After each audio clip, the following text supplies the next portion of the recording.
Hello friends, நம்ம இந்த வீடியோவில் பார்க்க போகிறது தமிழகத்தில் சொத்து வைத்திருப்பவர்களுக்கு செமையான ஒரு ட்விஸ்ட்டை தமிழக அரசு அறிவிச்சிருக்காங்க. அதாவது டவுன் சர்வே ஆவணம் இல்லையெனில் வீடு கட்ட அனுமதி மறுப்பு என்ற ஒரு செய்தியை வெளியிட்டிருக்காங்க. இது சம்பந்தமான முழு விவரத்தை தான் இந்த வீடியோவில் பார்க்க போகிறோம். வீடியோவை இறுதி வரைக்கும் ஸ்கிப் பண்ணாமல் பாருங்கள். வீடியோ பார்க்கறதுக்கு முன்னாடி நீங்கள் இந்த சேனலை ஒன்று சப்ஸ்கிரைப் பண்ணலாம். கீழே இருக்கிற சப்ஸ்கிரைப் பண்ணி கிளிக் பண்ணிக்கோங்க. கூடவே பக்கத்தில் இருக்கிற பெல் ஐக்கானை கிளிக் பண்ணிக்கோங்க. அப்போ தான் நாங்கள் போடக்கூடிய பயனுள்ள வீடியோக்களை நீங்கள் மிஸ் பண்ணாமல் பார்க்கலாம். வாங்க வீடியோக்குள்ள போகலாம். தமிழ்நாட்டில் டவுன் சர்வே முடிக்கப்பட்ட நிலங்களுக்கு டிஎஸ்ஆர் ஆவணம் வழங்கப்பட்டாலும் கட்டட அனுமதி பெற பழைய பட்டாவை கேட்டு அதிகாரிகள் பொதுமக்களை அலைக்கழிப்பதாக புகார் கிளம்பியுள்ளது. வருவாய்த்துறை உத்தரவிட்டும் உள்ளாட்சி அமைப்புகள் அதை மதிக்காததால் வீடு கட்டுவோர் கட்டட அனுமதி பெறுவதில் பெரும் சிக்கல் நீடிப்பதாக சோசியல் மீடியாவிலையும் செய்திகள் வலம் வருகின்றன. இதற்கான தீர்வு என்னன்னு கேட்டீங்கன்னா, தமிழ்நாட்டில் நகர்ப்புற உள்ளாட்சிகளில் எண்ணிக்கையை மற்றும் அவற்றின் பரப்பளவு நாளுக்கு நாள் அதிகரித்து வருது. இதற்கேற்ப மாநகராட்சிகள் மற்றும் நகராட்சிகளில் உள்ள நிலங்களை முறையாக அளவீடு செய்து ஆவணப்படுத்தும் பணிகள் வருவாய்த்துறை மற்றும் நகர்ப்புற வளர்ச்சித்துறை மூலம் மேற்கொள்ளப்பட்டு வருது. இதற்காக டவுன் சர்வே எனப்படும் நகர்ப்புற நில அளவை முறை பின்பற்றப்படுது. இந்த முறையின் கீழ் நிலங்கள் துல்லியமாக அளக்கப்பட்டு புதிய சர்வே எண்கள் ஒதுக்கப்படுகின்றன. இந்த செயல்முறை முடிந்த பிறகு நிலத்தின் சர்வே எண், சரியான அளவு வகைப்பாடு, உரிமையாளரின் பெயர், தீர்வு உள்ளிட்டவை அனைத்தும் விவரங்களும் அடங்கிய டவுன் சர்வே லேண்ட் ரெக்கார்ட், அதாவது டிஎஸ்எல்ஆர் எனப்படும் டிஎஸ்எல்ஆர் ஆவணம் வழங்கப்படுது. இந்த ஆவணங்கள் அனைத்தும் அரசின் இணையதளத்திலையும் அதிகாரப்பூர்வமாக பதிவேற்றம் செய்யப்படுகின்றன. டவுன் சர்வே பணிகள் முழுமையாக முடிந்த இடங்களில் இந்த டிஎஸ்எல்ஆர் ஆவணத்தை அந்த நிலத்தின் முழுமையான பட்டாவாக கருத வேண்டும் என வருவாய்த்துறை ஏற்கனவே தெளிவான உத்தரவுகளை பிறப்பித்துள்ளது. இதன் அடிப்படையில தான் நில விற்பனை பதிவு உட்பட பல்வேறு பணிகளை பொதுமக்கள் மேற்கொள்ளப்பட்டு வருகின்றனர். ஆனா தற்போது ஒரு முக்கிய பிரச்சனை எழுந்திருக்கு. அதாவது டவுன் சர்வே முடிந்து டிஎஸ்எல்ஆர் அறிக்கை வழங்கப்பட்ட இடங்களிலும் கட்டட அனுமதி வழங்கும் துறைகள் இந்த ஆவணத்தை பட்டாவாக ஏற்க மறுப்புவதாக புகார்கள் எழுந்துள்ளன.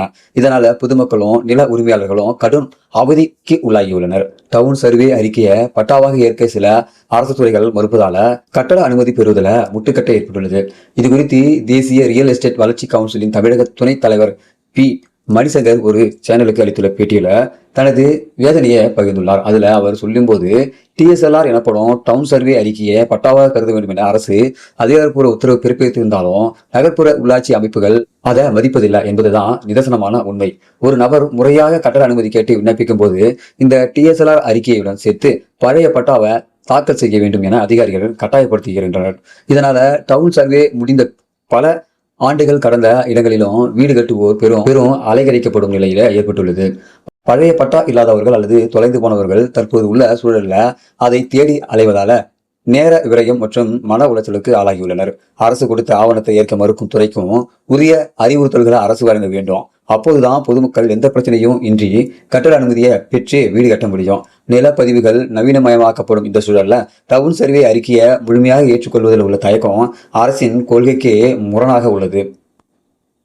எனவே இது குறித்து சம்பந்தப்பட்ட துறையின் உயர் அதிகாரிகள் தலையிட்டு டவுன் சர்வே அறிக்கையை பட்டாவாக ஏற்றுக்கொள்வதை உறுதி செய்ய வேண்டும். இது தொடர்பான தெளிவான அரசாணைகளை அனைத்து நகர்ப்புற ஊராட்சி அமைப்புகளுக்கும் அனுப்பி நடைமுறை சிக்கல்களை உடனே களைய வேண்டும். மக்கள் நலன் கருதி நில நிர்வாகத்தில் வெளிப்படைத்தன்மையை அதிகரிக்க வேண்டும் என்றும் கோரிக்கை விடுத்துள்ளனர். ஸோ இந்த ஒரு அறிவு பத்தினாக்கா, பழைய பட்டாக்கள் பதிலாக டிஎஸ்எல்ஆர் ஆவணம் தமிழகத்தில் வழங்கப்படுவது வழக்கமாக இருந்து வருது. இந்த டிஎஸ்எல்ஆர் ஆவணத்தை பயன்படுத்தி அந்த ஆவணத்தை பட்டாவாக கருதி மக்கள், நகர்ப்புற இடத்துல இருக்கக்கூடிய மக்கள் அந்த இடத்துல வீடு கட்ட அனுமதி கோர்றாங்க. ஆனால் டிஎஸ்எல்ஆர் காப்பியை அரசு அதிகாரிகள் பெறுவதற்கு மறுப்பு தெரிவிக்கிறாங்க. அது ஒரு பட்டா அப்படி என்ற ஒரு சான்றாக கருதப்படாது என்ற விளக்கமும் தெரிவிக்கிறாங்க. ஸோ இதன் காரணமாக பார்த்தீங்கன்னாக்கா தமிழகத்தில் வீடு கட்ட அனுமதி கோரும் அந்த அவல நிலை ஏற்பட்டு வருது. கடந்த சில நாட்களாக இது தொடர்பான புகார்கள் எழுத வண்ணம் உள்ளது. இதை சரி செய்யவே முதல்ல பொதுமக்களுக்கு அறிவுறுத்திய அரசாங்கம் ஃபர்ஸ்ட் அரசு அலுவலகங்கள் இருக்கக்கூடிய அதிகாரிகளுக்கு அறிவுறுத்தணும். டிஎஸ்எல்ஆர் ஒரு கட்டாய பட்டாவாக கருதப்படணும் அப்படின்ற ஒரு உண்மையை அரசு அதிகாரிகளுக்கு தெளிவாக எடுத்துரைக்க வேண்டும் அப்படின்னு சொல்லிட்டு பொதுமக்கள் கருத்து சொல்றாங்க. ஸோ இந்த ஒரு டிஎஸ்எல்ஆர் காப்பி சம்பந்தமான உங்களுடைய கருத்துக்களை இந்த வீடியோ கீழே கமெண்ட்ல தெரியப்படுத்துங்க. மறக்காம இந்த வீடியோ உங்க நண்பர்களுக்கும் ஷேர் பண்ணுங்க. இது போல பயனுள்ள வீடியோக்கள் நீங்க தொடர்ந்து பார்க்கணும்னாக்கா நம்ம யூடியூப் சேனலை சப்ஸ்கிரைப் பண்ணுங்க. மீண்டும் வீடியோ சந்திக்கலாம். அதுவரை மனிதரை மதிப்போம், மனிதரை காப்போம். நன்றி.